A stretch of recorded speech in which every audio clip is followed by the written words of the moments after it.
ମୁନି ଏବଂ ଟୁନି ପିଲାଦିନର ସାଙ୍ଗ ଥିଲେ ଏବଂ ମୁନିର ଟୁନି ଘରକୁ ଏବଂ ଟୁନିର ମୁନି ଘରକୁ ଯିବା ଆସିବା ଲାଗି ରହେ। ଏବଂ ଏହା ମଧ୍ୟରେ ମୁନିର ଭାଇ ମୁନା ସହ ଟୁନିକୁ ପ୍ରେମ ହେଇଗଲା ଏବଂ ମୁନିର ଭାଇ ମୁନାକୁ ମଧ୍ୟ ଟୁନି ସହ ପ୍ରେମ ହୋଇଗଲା ଏବଂ ଦୁହେଁଙ୍କ ବିନା ଅନ୍ୟ କାହାକୁ ବିବାହ ନ କରିବାକୁ ମଧ୍ୟ କଥା ଦେଇଥିଲେ। ହେଲେ ଟୁନିର ବାପା ଏ ସମସ୍ତ କଥା ଜାଣି ଯାଇଥିଲେ ଏବଂ ଟୁନିକୁ ଏକ ବଡ଼ ଘରେ ବିବାହର ଦେବେ ବୋଲି ସେ ମନେ ମନେ ଭାବୁଥିଲେ ଏବଂ ମୁନିକୁ ବାହାଘର କରିଦେବା ପାଇଁ ସେ ବର ଦେଖା ମଧ୍ୟ ଆରମ୍ଭ କରିଦେଇଥିଲେ ଏବଂ ବାହାଘର ମଧ୍ୟ ଠିକ୍ କରିଦେଇଥିଲେ।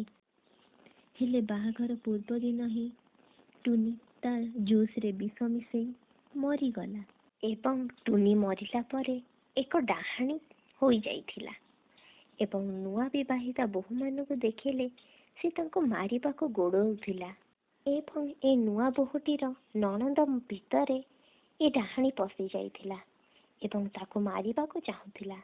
ହେଲେ ନୂଆ ବୋହୂଟି ଏକ ତାନ୍ତ୍ରିକର ଝିଅ ଥିଲା ଏବଂ ତାକୁ ନଣନ୍ଦର ବ୍ୟବହାର କିଛି ଭଲ ଲାଗୁନଥିଲା ଏବଂ ତା ତାନ୍ତ୍ରିକ ପିତାକୁ ଘରକୁ ଡାକି ଏ ସମସ୍ତ କଥା ସେ କହିଲା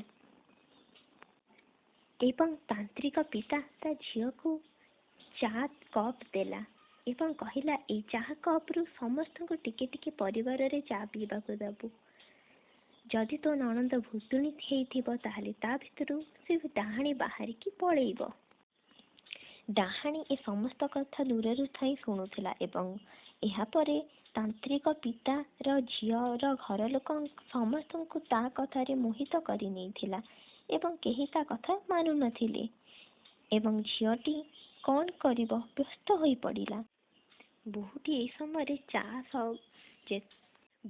ଏଇ ସମୟରେ ତାନ୍ତ୍ରିକ ବାବା ଦେଇଥିବା ଚାଟିକୁ ଆଣି ଭୁତୁଣୀକୁ ପେଆଇ ଦେଲା ଏବଂ ଡାହାଣୀର ସବୁ ଶକ୍ତି ନଷ୍ଟ ହୋଇଗଲା ଏବଂ ଡାହାଣୀ ଚଢ଼େଇ ହୋଇ ଉଡ଼ିଗଲା।